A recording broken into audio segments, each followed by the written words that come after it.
يا هلا ومليون هلا بالحبايب. بما انه بكره يوم الحد، في ناس عندها اول يوم في الاسبوع في الدراسه، واحنا في اسكندريه في ناس عندها تاني يوم في الدراسه. في ناس بتنزل من يوم السبت وناس بتنزل من يوم الحد. احنا هنعتبره اول يوم دراسي بقى.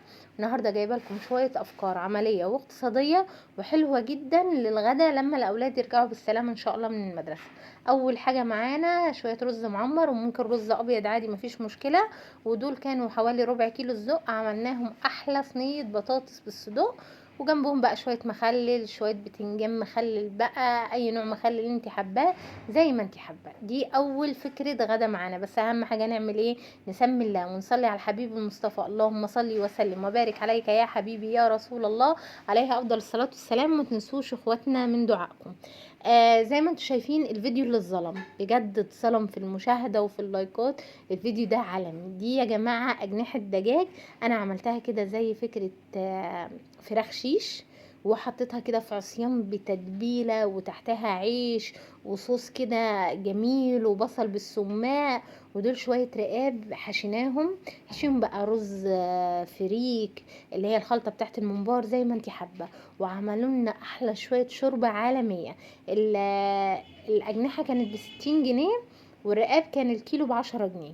والله زي ما بكلمكم كده، يعني موضوع الأجنحة واللحمة مش مكملين 100 جنيه. وعملت جنبهم شوية ملوخية، وادونا شوية شوربة عجب. يعني شوية الشوربة دول يقعدوا نعمل منهم أكل، فكرة أكل مرتين مش مرة واحدة زي ما انتوا شايفين كده.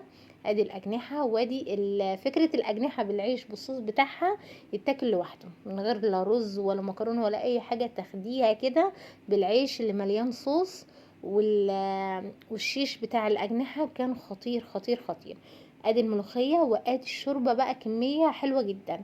ممكن نعمل جنبها، ممكن نعمل على الشوربة دي شوية شوربة عدس، اي نوع خضار انت حباه، مع رز. شوية محاشي مشكلة عندي، وحدتين بتنجان على وحدتين كوسة وحدتين فلفل واحشيهم. بصوا طبعا انتوا عارفين ان الشوربة دي كنز بكل معنى الكلمة. دي فكرة كده يوم. اي فيديو يعجبكم اكتبولي في الكومنتات يا بسمة احنا عايزين الفيديو بتاع الوصفة الفلانية، وانا تحت التعليق على طول هبعت لكم رابط الوصفة بتاع رابط الفيديو بتاع الوصفة بالتفصيل. تمام، زي ما قلت لكم الفيديو ده اعملوه وهيعجبكم جدا. خصوصا وبأمانة التتبيلة بتاعة الأجنحة كانت في حتة تانية، تحسيها ان هي فراخ مشوية مش أجنحة. بس كده معانا تاني فكرة. نيجي بقى لتالت فكرة. زي ما انتوا شايفين كده تالت فكرة معانا عبارة عن ايه يا بسمة؟ دي كانت حتة عجينة، عجنتها كوباية دقيق كده، وحشيتها شوية جبنة، وعملتها سمبوسك عادية كده بالعجين.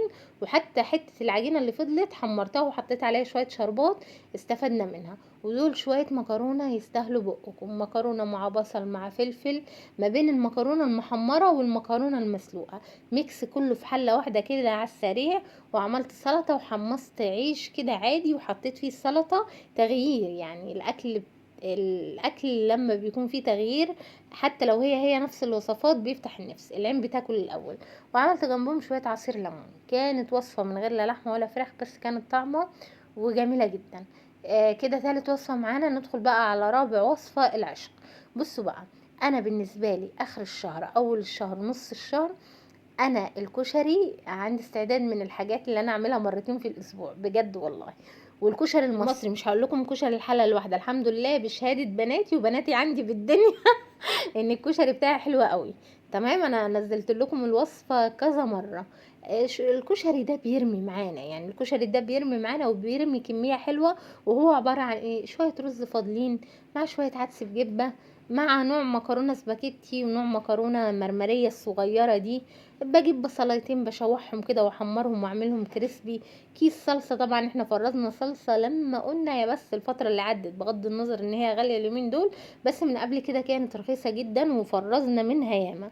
اعمله كده بالثوم، الصلصة بقى بتاعت الكشري وشوية دقة بالثوم. يعني تحس ان مكوناته كتيرة بس هي موجودة في كل بيت. بواقي اكياس المكرونة والرز، وكيس صلصة من التلاجة ووحدتين بصل، والدقة عبارة عن شوية ثوم وخل وليمون. ولو عايزاها سبايسي هي نفس الدقة بس هنزود شوية شطة. وعملتي وليمة بقى. احلى حاجة فيه ان هو بواقي كل حاجة بس بيرمي معاكي كمية حلوة. وطبعا خلينا نتفق الكشري ما يختلفش عليه اتنين يعني. انا عايزه اقول لكم ريقي جرى وانا وانا بس اسجل لكم على الفيديو. ان شاء الله هعمله. تمام. والفيديو موجود كذا وصفة للكشري، يعني كذا فيديو. بس اهو عملنا وليمة حلوة وجميلة جدا ومن غير لا لحمة ولا فراخ. ندخل بقى على اللي بعده. اللي بعده ده سهل الممتنع. دول كانوا عندي جبت طماطم على فلفل على ممكن بصل وشوية زيتون وشوية جبن، وبشرت جزرايه. يعني جيبي ممكن بصلايه مع جزرايه ودبليهم على النار مع شويه فلفل يبردوا شويه، بعدين تنزلي عليهم بزيتون وشويه ميكس جبن، اي جبنه عندك. الحشوه دي انا عملت منها 2. حشيتها في عجينه عاديه، جبت عجينه عاديه فيها رشه خميره بسيطه جدا او بيكنج باودر وشويه ملح وشويه سكر، وعملتها في العجينه العاديه. وكان عندي باقي لفه جلاش برضو حشيت فيها الوصفه، يبقى انا حشيتها في جلاش وحشيتها في عجينه سهله وبسيطه انا عملتها في البيت. وللامانه اللي كانت معموله الحشوه اللي كانت في العجينه اللي احنا عاملينها في البيت كانت احلى من الجلاش بكتير. والعجينه ما كلفتناش حاجه، ده هما شويه دقيق وشويه بيكنج باودر على شويه خميره، حاجه بسيطه جدا، وشويه زيت، وعجناهم. انا مش عايزاها عجينه بقى اي منفوخه زي البيتزا، لا كانت عجينه عاديه كده ما بين عجينه البيتزا وعجينه الحواوشي، او اللي هي العجينه اللي هي مش منفوخه جامد. بس كان طعمها عالمي. عملتها اعمليها باي شكل، احشيها باي شكل، وحطيت عليها رشه سمسم. كان طعمها خطير، كان طعمها حلو جدا جدا. وشويه خضار في البيت، يعني مش لازم لحمه مفرومه ولا صدور فراخ ولا اي حاجه، ده هي بصل مع شويه جزر مع شويه فلفل وتدبليهم، وبعدين تروحي حاطه عليهم شويه زيتون وشويه ميكس جبن عندك. لفه جلاش عندك احشيها، عجينه اعمليها اللي يريحك. بس انا كبسمه للامانه ساعتها لما دقت وعجبت البنات اكتر اللي هي في العجينه، وطبعا هي اذواق. دي برضو فكره اقتصاديه وسهله وحلوه جدا. نيجي بقى للفكرة اللي بعدها. دول كان عندي قطعتين لحمة، يعني حوالي ربع كيلو، اللي هي لحمة قطعة او اقل من ربع كيلو. طبعا لو هسلقهم لو اسرة 5 افراد مش هيعملوا حاجة. فانا عملت ايه؟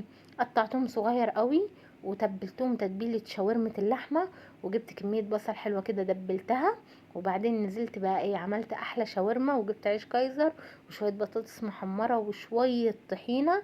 كانت غدوة عالمية، يعني كانت عالمية عالمية فعلا، مش ببالغ. وهما كانوا قطعتين لحمة مش هينفعوا يتسلقوا اساسا، حوالي ربع كيلو، بس عملوا وليمة.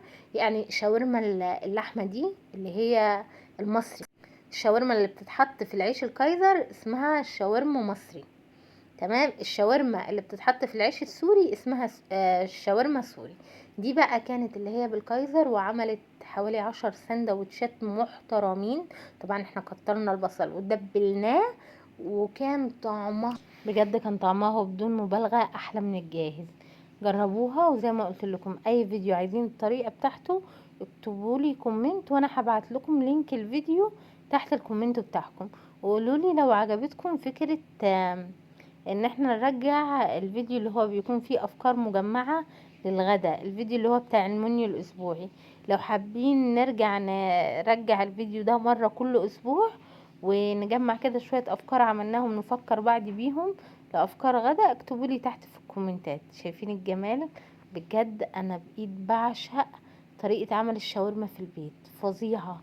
هم قطعتين لحمة، اي قطعتين لحمة عندك حوالي ربع كيلو هيعملوا لكم الكمية الحلوة دي. مش هقولك لا قطعية من السمانة ولا انتركوت ولا ولا عارف، ما فيش الكلام ده. اي قطعتين لحمة حمراء. وشوف الفيديو وهتدعيلي. هو ده فيديو النهاردة، بتمنى يكون عجب حضراتكم.